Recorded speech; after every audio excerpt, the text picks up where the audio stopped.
வணக்கம். இன்றைக்கி இந்த வீடியோவில் நம்ம இதுக்கு முந்தின வீடியோவில் நெக்கோட டிசைன் தச்சு போட்டிருந்தோம். அதோட தொடர்ச்சி தான் கை எப்படி தைக்கிறது அப்படிங்கிறத பார்க்க போகிறோம். இப்போ கழுத்து தைச்சி முடித்ததுக்கப்புறமா இந்த அளவுக்கு கிளாத் இருக்குது.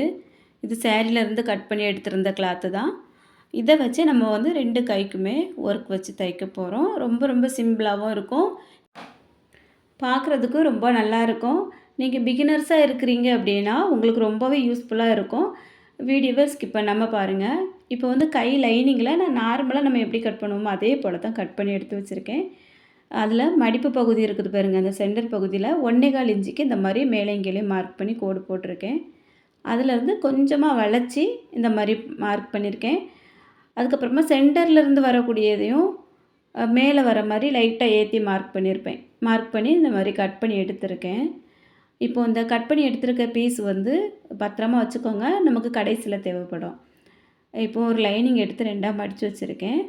நம்ம கட் பண்ணி எடுத்துருந்தோம் பாருங்க, சென்டரில் உள்ள பீஸு அதை எடுத்து வச்சுட்டு மேலேயும் கீழேயும் ஒரே அளவுக்கு மார்க் பண்ணியிருக்கேன். அந்த 2 பக்கம் நம்ம கட் பண்ணி எடுத்தோம் பாருங்க, அந்த 2 பக்கத்துலேயும் ஒரு 1/2 இன்ச்சுக்கு கொஞ்சம் அதிகமாகவே கிளாத் விட்டாலும் பிரச்சனை இல்லை. நமக்கு தச்சுட்டு நம்ம இருக்கக்கூடிய அளவுக்குள்ளே கட் பண்ணி எடுத்துடலாம். இப்போ வெளிப்பக்கமாக மார்க் பண்ணிவிட்டு அந்த அளவுகளில் அப்படியே கட் பண்ணி எடுத்துருக்கேன்.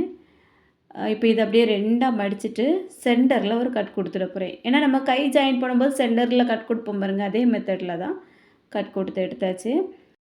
இந்த சேரீயோட கிளாத்தில் நல்ல பக்கத்துக்கு மேலே இந்த லைனிங் பீஸை வச்சிடலாம். வச்சுட்டு நம்ம அந்த அடியில் கை நார்மலாக மடித்து தைப்போம் பாருங்க, அதே போல் ஒரு 1/4 இன்ச்சில் நான் மடித்து தைச்சிட போகிறேன். 1/2 இன்ச்சில் தைக்கிறதா இருந்தாலும் தைச்சிடலாம். நீங்கள் எந்த அளவுக்கு விட்டுருக்கீங்களோ அதை கவனிச்சுட்டு தைங்க.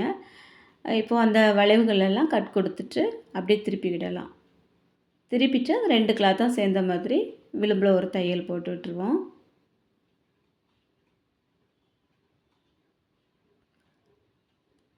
அப்படியே திருப்பிட்டு உள்பக்கமாக அந்த லைனிங் இருக்குது பாருங்கள், லைனிங்குக்கு மேலே நம்ம ஜாயின் தையல் போட்டுடலாம்.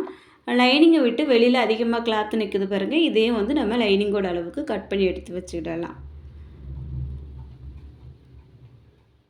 இப்போ இந்த கிளாத்தையும் நான் அப்படியே 2ஆக மடிச்சுட்டு சென்டரில் கட் கொடுத்துட போகிறேன். ஏன்னா லைனிங்கில் கட் கொடுத்துருந்தோம், இருந்தாலும் அந்த நல்ல கிளாத்துக்கு மேலே தெரியணும். அதனால் கட் கொடுத்துட்டு அந்த சென்டர்லேயும் நான் மார்க் பண்ணி விட்டுருக்கேன்.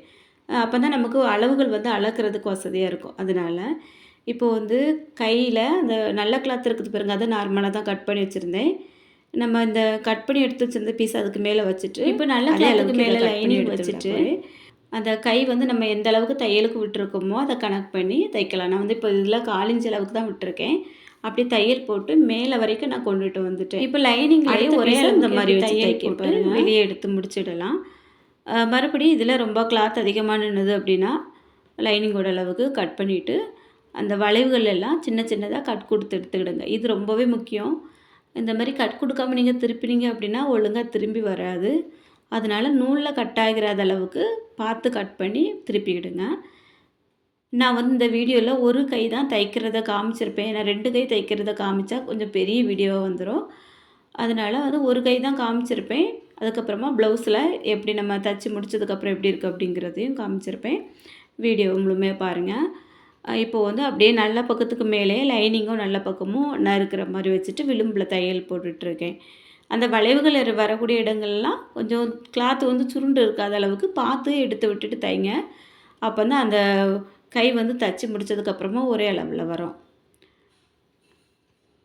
இப்போ அந்த பீஸையும் நம்ம விளிம்பில் தையல் போட்டதுக்கப்புறமா லைனிங் பக்கத்துக்கு திருப்பிட்டு லைனிங்கோட அளவுக்கு தையல் போட்டு எடுத்து வச்சுக்கிடணும்.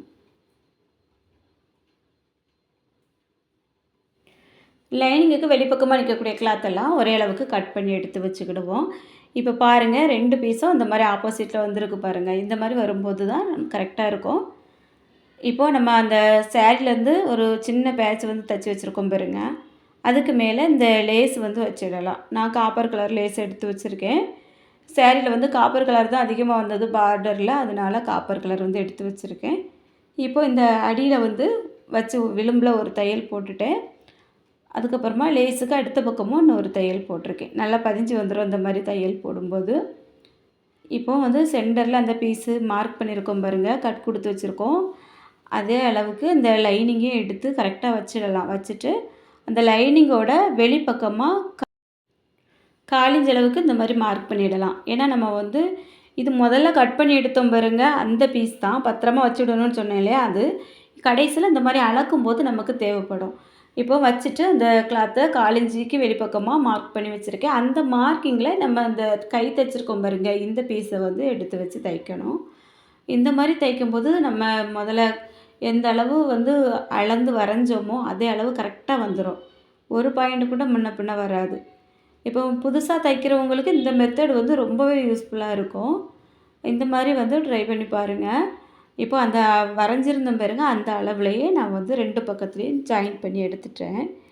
இப்போ சென்டரில் ஒரு மார்க் இருக்குது பாருங்கள், அது அப்படியே இருக்கட்டும். நான் கடைசியில் அது எதுக்காக அப்படின்னு சொல்லி காமிக்கிறேன். இப்போது கையோட அடிப்பகுதியில் இருந்து அந்த காப்பர் கலர் லேஸ் வந்து வச்சு தைச்சிட்டு வரேன்.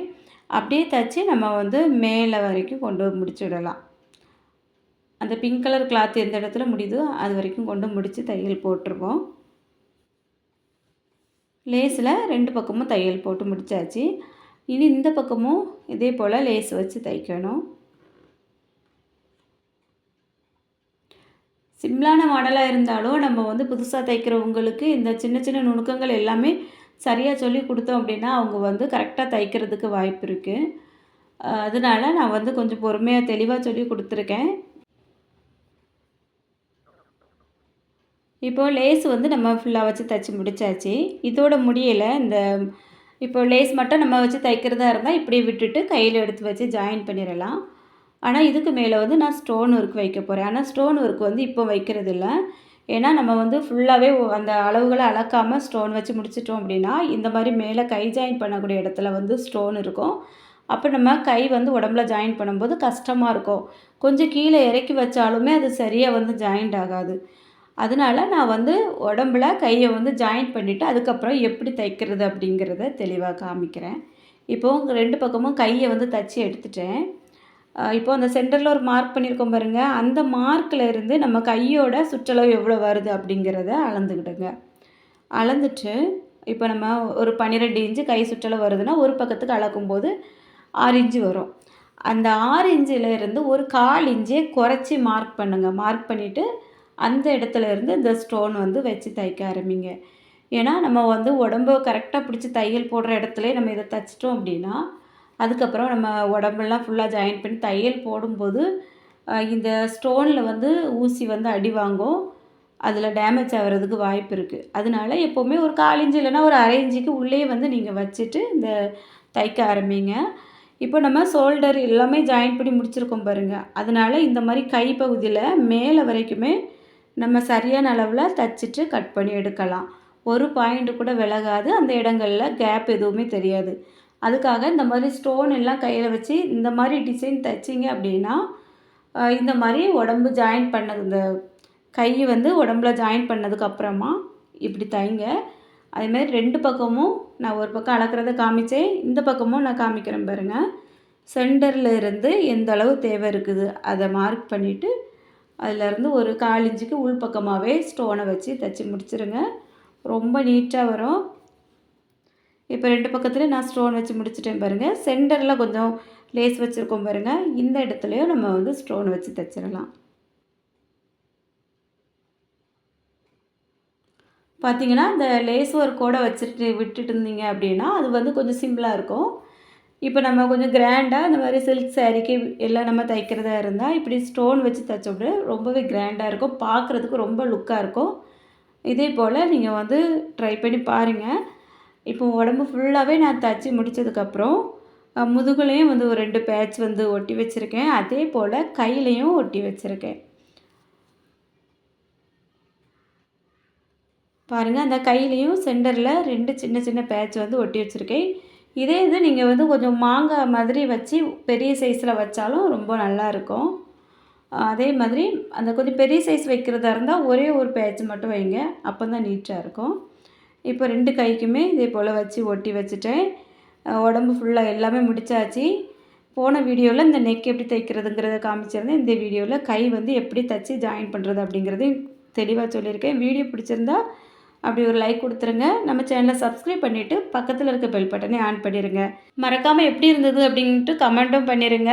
இது வரைக்கும் இந்த வீடியோ பார்த்த எல்லாருக்கும் ரொம்ப ரொம்ப நன்றி. வணக்கம்.